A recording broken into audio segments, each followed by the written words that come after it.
하나님께서 우리를 사랑하시고 우리에게 말씀하여 주시고 우리를 이끌어 주십니다.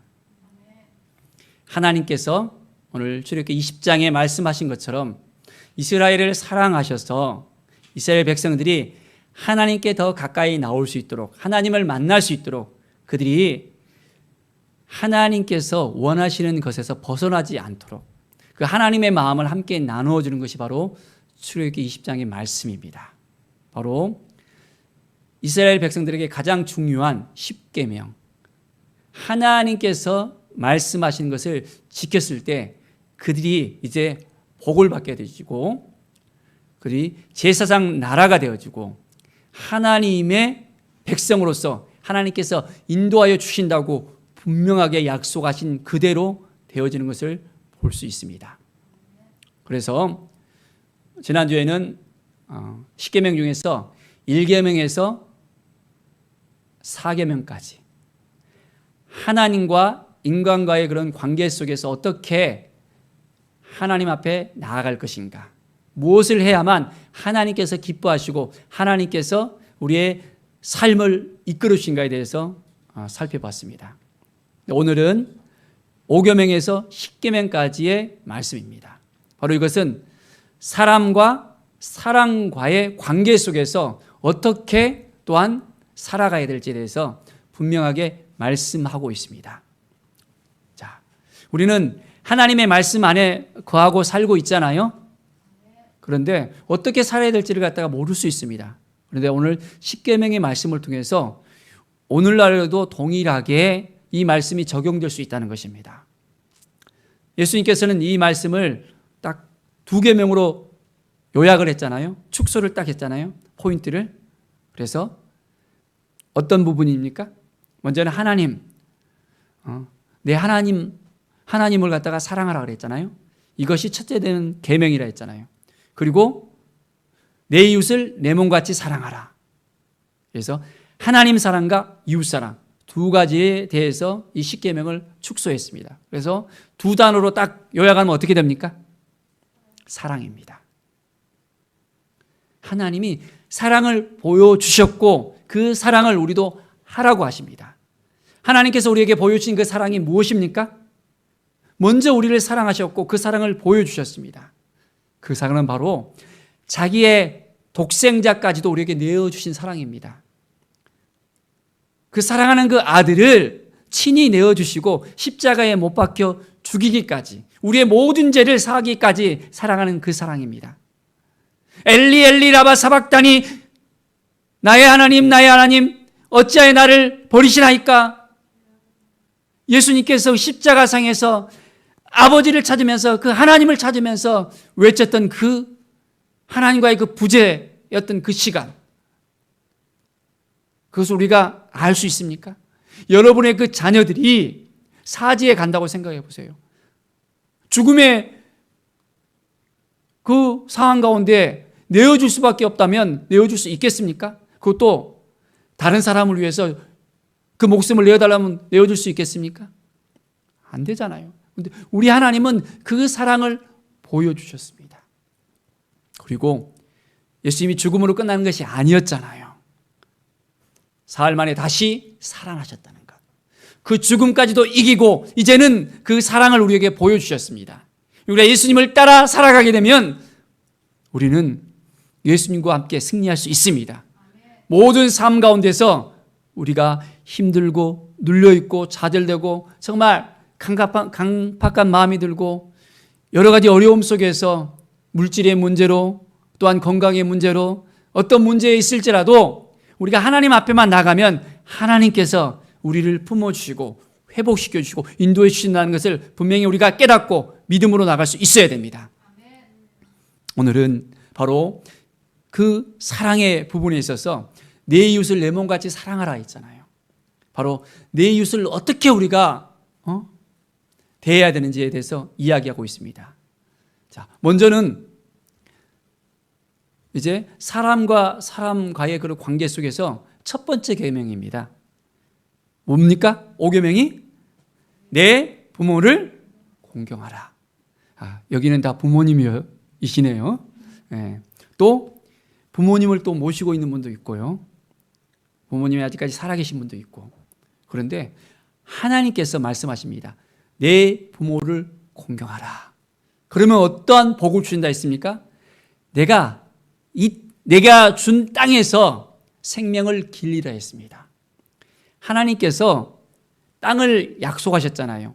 이스라엘 백성들에게 땅을 약속하셨습니다. 내게 준 땅에서. 근데 이 십계명을 이야기했을 때는 하나님께서 약속하신 땅에 들어가지 못했던 시간이었습니다.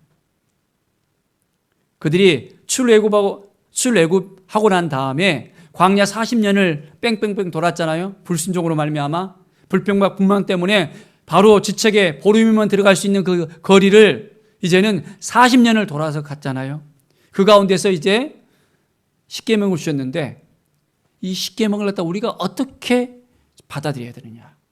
내게 준 땅에서 이미 하나님은 그 땅을 갖다 주시기로 약속했고 그 땅을 갖다가 그들은 받은 거예요. 우리에게도 약속하셨습니다. 말씀을 통해서 우리 각자에게 귀한 은혜를 내려주셨고 언약을 확인해 주셨고 매일매일 우리가 하나님 앞에 나아간다면 하나님께서 넘치는 복을 주십니다.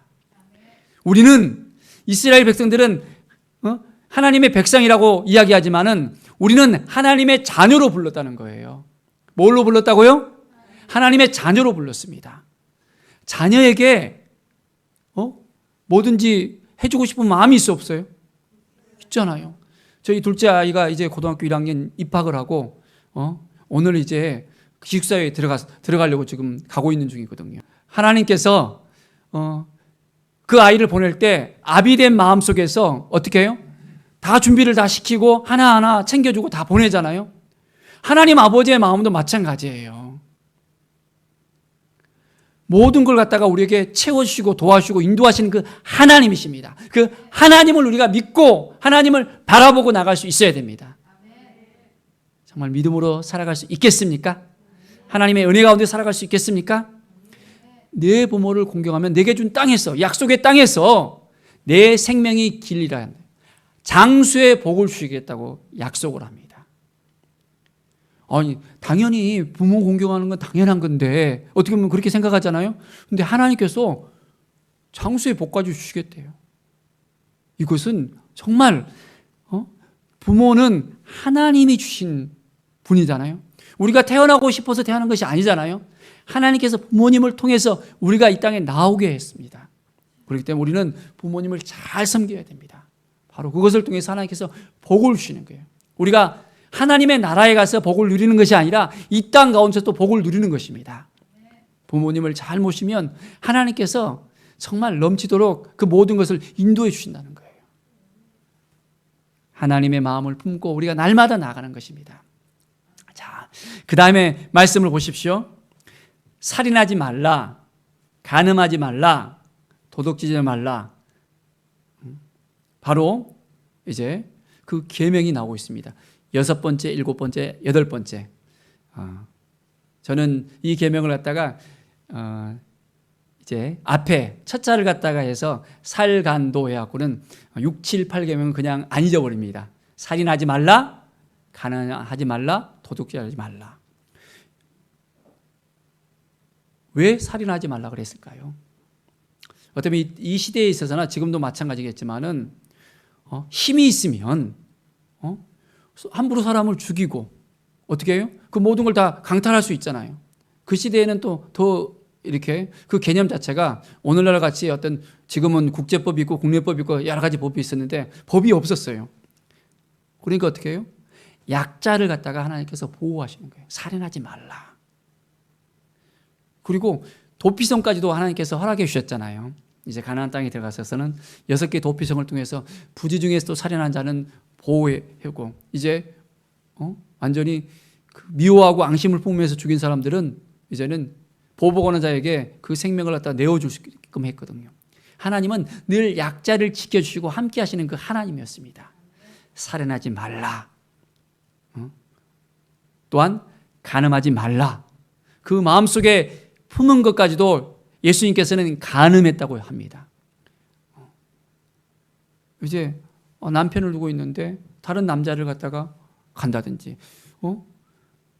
남편이 있는데 또한 다른 여자를 갖다가 이렇게 또 넘문다든지, 이것은 직접이 아니라 이제는 생각만 해도 간음했다고 이렇게 예수님께서는 말씀합니다. 살인도 마찬가지예요. 그 사람을 미워하잖아요. 죽이고 싶은 마음이 들잖아요. 그것도 살인죄라고 예수님께서는 말씀합니다.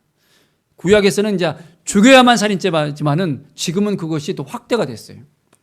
우리가 마음속에도 미워해서는 안 되고, 마음속에서도 더 이웃을 사랑하고 정말 그들을 품을 수 있는 그 마음을 우리가 가져야 됩니다. 그것이 바로 하나님의 마음이고 우리 예수 그리스도의 마음입니다. 또 도둑질 하지 말라 그러잖아요. 왜 도둑질 하지 말라 그래요? 그때는 지금같이 이렇게 뭐 경찰이 있고 뭐 그런 게 아니잖아요. 보면. 그러니까 쉽게 남의 물건들이 있으면 쉽게 그냥 가져가고 막 도둑질할 수 있는 거예요. 무엇이든지 그냥. 그러니까 지켜야 될 것을 지켜야 된다는 거예요. 사람과 사람과의 관계 속에서 그걸 통해서 하나님께서 이제 바로 복을 주신다는 것입니다. 이웃을 사랑한다면 이웃의 것을 존중해 줄 수 있고, 이웃들의 그 마음들도 지켜줘야 되고, 이웃들의 그 삶도 지켜줘야 된다는 거예요. 바로 그것이 예수님의 그 사랑이고 하나님께서 우리에게 알려주는 바가 됩니다. 정말 하나님께서 우리 한 사람 한 사람을 사랑하시는 것을 느낄 수 있습니까? 우리의 삶 가운데서 하나님을 사랑합니다 고백을 하잖아요. 근데 우리가 어떻게 하나님을 사랑할 수 있겠습니까? 어떻게 보여줄 수 있어요? 그냥 말만 사랑합니다 하면 사랑입니까? 아니면 열심히 교회 봉사하고 열심히 하면 그 사랑입니까? 어떤 것이 사랑일까요? 어떻게 하나님께 사랑의 모습을 우리가 마음을 보여드릴 수 있을까요? 바로 하나님을 사랑하는 그 마음을 가지고서 이웃들을 사랑하잖아요. 그러면 바로 이웃들을 사랑하는 그 모습을 통해서 하나님께서 이제는 받으시는 거예요. 보이지 않는 하나님을 사랑하기가 쉽지 않잖아요. 어떻게? 그런데 보이는 바로 이웃들에게 우리가 나눠주고 베풀어주고 함께해주고 격려해주고 지켜주고 존중해주고 그 사랑을 보여준다면 바로 그것이 하나님의 사랑을 우리가 함께 나눌 수 있다는 것입니다. 매일매일 우리는 하나님 보시기에 합당한 그 삶을 살아갈 때 하나님께서 우리 한 사람 한 사람 도와주시고 인도해 주실 것입니다. 매일매일의 삶이 주님의 마음을 품고 살아가는 것입니다. 하나님, 어떻게 하는 것이 하나님의 뜻입니까? 어떻게 하는 것이 이웃을 사랑하는 길입니까? 살인하지 말라, 간음하지 말라, 도둑질하지 말라 이렇게 말했는데 우리는 이것을 뛰어넘어서 이웃들에게 어떻게 할 것인가를 우리가 생각할 수 있는 그 마음을 가져야 됩니다. 그럴 때 하나님께서 그 사랑하는 마음 위에 우리가 넘치도록 복을 주는 거예요. 우리 주님께서는 받는 것보다 주는 것이 더 낫다라고 이야기했거든요. 우리가 이웃들에게 나눠주잖아요. 그러면 하나님께서 차고 넘치도록 우리에게 허락해 주십니다. 전도서에도 내 물질을 물에 던지라 그랬거든요. 나누고 베풀면 하나님께서 더 차고 넘치는 그 역사를 허락해 주십니다. 매일매일 더 주님 앞에 더 가까이 나가는 우리의 마음이 이제는 그 마음을 우리 이웃들에게 전해야 됩니다. 이웃들이 아직까지 예수님을 알지 못하고 있다면 그 이웃들에게 예수님의 그 사랑을 전할 수 있어야 됩니다. 이웃들과 함께 나눌 수 있는 그 마음이 있어야 됩니다. 이제 9번째 계명이 어떻게 됩니까? 내 이웃에 대해서 거짓 증거하지 말라라고 이야기하고 있습니다. 거짓 증거. 보면 이제 재판을 해야 되잖아요. 근데 거짓말로 증거를 합니다. 없었던 일도 2명의 증인을 딱 세워갖고는 딱 증거를 대잖아요. 그러면 통과가 되어버리는 거예요. 그렇기 때문에 거짓 증거하지 말고 이제는 진실된 마음으로서 이웃을 대하라고 이야기하고 있습니다. 우리는 이웃을 대할 때 어떤 마음으로 대하고 있습니까? 내 마음을 잘 전하면서 그들에게 사랑을 전하면서 함께하는 그런 마음이 있습니까? 아니면 조금이라도 내가 더 많은 것을 얻고 싶고 취하고 싶고 이득을 갖고 싶고 이제는 거짓 증거를 하면서 내가 더 좋은 어떤 그런 위치에 갈 수 있는 어떤 그런 마음들이 우리에게 있습니까? 아니면 정말 진실될 마음을 가지고 내가 손해보더라도 그들의 그 삶을 지켜주고 그들에게 이제는 증인으로서 세워줄 수 있는 그런 마음이 되어집니까? 매일매일 우리는 하나님의 마음을 품고 살아간다면 하나님께서 우리를 도와주시고 인도해 주시고 지켜주실 것입니다. 하나님은 우리 한 사람 한 사람을 매일매일 만나주시는 분이시거든요. 바로 하나님을 만날 때 우리가 거짓된 마음으로 만납니까? 아니잖아요. 진실된 마음으로 하나님께 나아가잖아요. 우리는 매일매일 하나님이 주시는 그 마음을 가지고 이제는 이웃을 대할 수 있어야 됩니다. 거짓말을 하면서 내 상을 모멸하려고 하고 이게 여러 가지 증거를 대면서 굉장히 자기 이득을 치우려는 많은 사람들이 현대에도 있잖아요. 우리 주변에도 찾아볼 수 있잖아요. 절대로 거짓 증거를 하지 않고 정말 이웃을 대하고 이웃을 사랑하고 주님의 마음을 함께 나눌 수 있는 우리의 삶이 되어져야 합니다. 이제 10번째 보면 내 이웃의 집을 탐내지 말라고 이야기하고 있습니다. 내 이웃의 집을 탐내지 말라. 그런데 그 이웃의 집 안에는 뭐가 있습니까? 이제 아내가 있습니다. 또 그 시대에 있어서 남종, 여종 또 함께하는 그런 집안의 사람들이 있습니다. 그리고 또한 소나 낙이나 이웃의 모든 소유를 탐내지 말라고 하고 있습니다. 혹시 우리 마음속에 이웃의 소유를 탐내는 마음들이 있습니까? 참 현대에 와서 보면 이웃의 그 소유를 탐내는, 재물을 탐내는 많은 것을 볼 수 있습니다. 자, 얼마 전에는 제가 이제 딱 뉴스를 봤는데 시골에 할머니가 살고 있는데 전화가 왔어요.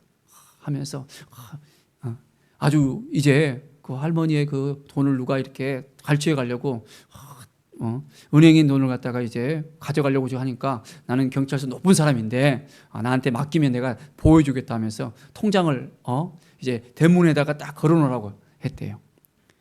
그런데 딱 할머니가 솔깃해갖고는 이제 도와준다니까 대문에다가 딱 걸었는데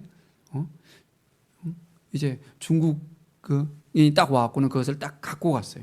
근데 며느리가 이제 그 동네에 같이 사는데 하도 어머니가 하는 행동이 이상해갖고는 보니까 통장을 갖다 걸어놓은 걸 보고 가져가잖아요. 그걸 보고 이제 뒤쫓아갔어요. 열심히. 근데 여자가 이제 남자 뒤쫓아가려니까 어때요? 힘들잖아요. 근데 마을 어귀에 남편이 딱 이제 어디 갔다가 돌아왔는데 만나갖고는 잡으려고 하고 있고 또 주변에 그 친척이나 또 지인들이 같이 그걸 보고 이제 그 사람을 잡았대요. 그래서 그것이 뉴스에 나왔는 것을 갖다가 읽었는데요. 현대에 있어서 사기치는 사람이 너무 많잖아요. 이웃의 소유를 탐내는 많은 사람들. 전화로 또는 인터넷으로 여러 가지로 이 남의 소유를 탐내는 많은 사람들. 그 사람들을 하나님께서 그냥 놔둘까요? 하나님께서 벌하십니다. 하나님께서는 우리가 가진 그 죄들을 용서해 주시지만은 그 죄에 대해서 묻는다고 이야기합니다. 우리가 그 죄 때문에 우리가 사함을 받고 천국에는 갈 수 있지만은 그 죄에 대해서는 우리가 분명히 하나님께서 묻기 때문에 우리가 죄를 지어서는 안 되는 것입니다. 날마다 하나님의 마음을 품고 우리가 살아가야 됩니다. 내 이웃을 내 몸같이 사랑하라. 정말 이웃을 사랑하는 마음을 가질 수 있습니까? 내 것을 나눠주고 베풀어주고 함께 할 수 있는 마음이 있습니까? 하나님의 마음을 품고 이제는 하나님께서 이거 나눠줘라 라고 이야기하면 나눠줄 수 있어야 돼요. 아까운데요? 어떻게 해요? 막 하면 더 힘들어집니다. 그런데 우리가 주변에 힘들어하는 사람들 또 외국에 힘들어하는 사람들 여러 가지 구호단체들도 있고 하잖아요. 나눠주면 하나님께서 그 나눔을 통해서 더욱더 차고 넘치는 은혜를 주십니다. 하나님께서는 베풀어 주시는데 우리는 그냥 1, 2, 3 이렇게 나가는데 하나님은 30배, 60배, 100배로 나가요. 우리가 나눠주고 베풀어 주면 하나님께서는 우리의 삶을 완전히 책임져 주십니다. 그 마음을 아시고 그래 내가 너를 책임지겠다. 우리가 누굽니까? 하나님의 자녀들이잖아요. 자녀들이 예쁜 짓 하면 어떻게 해요? 더 잘해주고 싶어하는 것이 부모의 마음이잖아요. 하나님의 말씀대로, 하나님의 명령대로 살아간다면 하나님께서 더 기뻐하시는 것입니다. 하나님께서는 정말 우리에게 분명하게 말씀하십니다. 하라, 하지 말라라고 분명하게 이야기합니다. 십계명에도 하라, 하지 말라라고 분명하고 이야기하고 있잖아요. 그런데 이스라엘 백성들 가운데 이제 하라, 하지 말라가 성경에 보면 613가지가 있다고 합니다. 613개의 하라, 하지 말라. 하라는 248개고 하지 말라는 365개랍니다. 248개 하라 했잖아요. 뭐뭐뭐 하라. 근데 우리의 그 뼈의 숫자가 248개래요. 어느 신학자가 그걸 딱 보고 이야기를 딱 했는데 뼈가 248개처럼 정말 우리가 우리의 몸으로 정말 이제는 그것을 할 수 있도록 하나님께서 우리에게 건강을 주시고 우리의 삶을 이끌어 주신다면 하나님의 그 말씀대로 우리가 살아가야 되는 것입니다. 그리고 하지 말라가 365가지라 했잖아요. 우리가 1년에 며칠입니까? 365일. 365일 매일매일 우리가 하나님께서 하지 말라는 것은 하지 않고 살아가는 거예요. 매일매일 하나님의 말씀을 붙들고 믿음으로 살아가는 것입니다. 바로 십계명. 이 십계명이 이제 두 글자로 딱 이제는 되어진다 했잖아요. 뭐라고 했습니까? 사랑. 하나님이 사랑하라 했습니다. 머리가 복잡할 수 있어요. 613가지를 갖다 다 외우려면. 근데 우리는 딱 이 두 단어 이렇게 두 글자만 딱 생각하면 됩니다. 사랑. 사랑하면 됩니다. 하나님을 사랑하고 이웃을 사랑하면 됩니다. 그러면 모든 일들이 다 형통의 역사로 인도해 주시는 것입니다. 사랑할 수 있겠습니까? 아직도 힘들어요. 사랑할 수가 없어요. 미워 죽겠는데 어떻게 사랑해요? 나를 그렇게 힘들게 했는데 어떻게 사랑할 수 있어요? 내가 너무너무 아팠는데 어떻게 사랑할 수 있어요? 그런데 우리가 죄인이었을 때, 우리가 지옥에 갈 운명이었을 때 예수님은 우리를 사랑하셔서 이 땅에 오셔서 친히 나무 십자가를 지고 이제는 골고다에 가셨잖아요. 채찍을 맞으셨는데 자기의 죄로 채찍을 맞은 게 아니었잖아요. 우리의 모든 죄를 감당하기 위해서 유대인들이 어떻게 했습니까? 예수님을 향해서 삿대질을 하면서 십자가에 못 박으라 하면서 했잖아요. 아무런 죄가 없는 예수님을 향해서 나갑니다.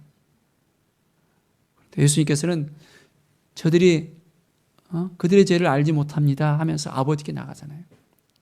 주님의 마음을 우리가 품을 수 있다면 용서할 수 있는 마음이 생길 수 있습니다. 품을 수 있는 마음이 생길 수 있습니다. 사랑하는 마음이 생길 수 있습니다. 그런데 주님의 마음이 우리 가운데 품지 못한다면, 그 마음이 사라진다면 우리가 할 수가 없어요. 그런데 우리는 예수님을 믿고 예수님을 나의 구주, 나의 하나님으로 우리가 모셔드렸잖아요. 우리는 성령의 전이었잖아요. 우리 안에 주님이 계시잖아요. 내 힘으로 하는 것이 아니라 주님의 마음으로 한다면 그것을 할 수 있습니다. 용서할 수 있고 품을 수 있고 나눌 수 있고, 그걸 통해 하나님께서는 30배, 60배, 100배로 우리의 삶을 풍성케 해주시고 우리의 삶을 이끌어 주십니다. 우리가 하나님의 말씀대로 살아간다면 하나님께서는 어떻게 하신다고 약속하신 줄 아십니까? 1000대까지 하나님께서 복을 주신다 했습니다. 몇 대? 하나님의 말씀을 따르지 아니하면 3, 4대까지 간다 그랬어요. 우리의 자손들이 3, 4대까지 좋지 않은 일이 생길 수 있습니다. 그런데 우리가 하나님의 말씀대로 살아가면서 살아간다면 1000대까지, 한 세대가 30년이라면 3000년을 하나님께서 나의 그 믿음을 통해서, 나의 사랑을 통해서 우리의 자손들이 대대로 복을 받게 된다는 것입니다. 우리가 이웃을 사랑할 때 하나님께서 분명하게 우리에게 복을 주십니다. 하나님의 그 은혜가 우리 가운데 넘쳐 흐를 수 있도록 매일매일 하나님께 묻고 나가야 됩니다. 하나님, 오늘 내가 사랑할 자가 누구입니까? 오늘 내가 누구를 만나서 주님의 사랑을 보여주고 주님의 은혜를 나눠주고 베풀어 줄 수 있겠습니까? 제가 가진 것은 없지만은, 부족하지만은 사랑을 나누고 싶습니다. 주님의 마음을 나누고 싶습니다. 내 이웃을 내 몸같이 사랑하셨는데 어떻게 하는 것이 주님의 사랑을 보여줄 수 있고 나타낼 수 있겠습니까? 날마다 주님께 묻고 나가십시오. 그러면 하나님께서 우리 마음을 아시고 그래 하면서 흐뭇해 하시고 내 딸아 내 아들아 하시면서 우리의 인생을 우리의 삶을 책임져 주시고 우리에게 날마다 축복의 길로서 이끌어 주십니다. 그 주님을 바라보면서 오늘도 정말 믿음으로 살아가는 인생, 하나님의 마음을 품고 나갈 때마다 이제는 하나님 사랑, 이웃 사랑, 그 사랑의 정신을 가지고 이 땅 가운데서 우리가 어떻게 하나님의 마음을 가지고 나갈 것인가 매일매일 가슴에 품고 이제는 주님 도와주십시오. 함께해 주십시오. 내가 사랑의 사람이 되겠습니다. 나눔의 사람이 되겠습니다. 주님의 사람이 되겠습니다. 왕같은 제사장으로서 하나님의 동역자로서 이제는 사랑을 베풀며 사랑하는 사람이 되겠습니다. 고백하는 우리 모두가 되어지기를 축원드립니다. 기도하겠습니다. 하나님 아버지 감사합니다. 늘 우리의 마음속에 하나님의 마음이 넘쳐나게 하여 주시옵소서. 여전히 부족하고 나약하고 힘들어하는 우리의 모습이 있지만은 주님을 더 의지합니다. 내 안에서 함께해 주시고 나의 모든 눌려있는 모든 것들을 회복시켜 주시고 주님의 사랑의 마음을 부어주셔서 한 영혼들을 품게 해주시고 그 영혼들에게 주님의 사랑을 전하게 하시고 그 영혼들이 회복되어주고 치유되어주고 주님을 만날 수 있도록 인도하여 주시옵소서. 성령께서 날마다 우리의 삶을 이끌어 주실 것을 믿습니다. 도와줄 것을 믿습니다. 하나님께서 한 걸음 한 걸음 우리의 손을 붙잡아 주시고 인도하여 주시옵소서. 감사합니다. 바로 이웃사랑을 실천할 수 있는 하나님의 사람으로서 하나님의 대행자로서 인도하여 주시옵소서. 감사드리며 예수 그리스도의 이름으로 기도드립니다. 아멘.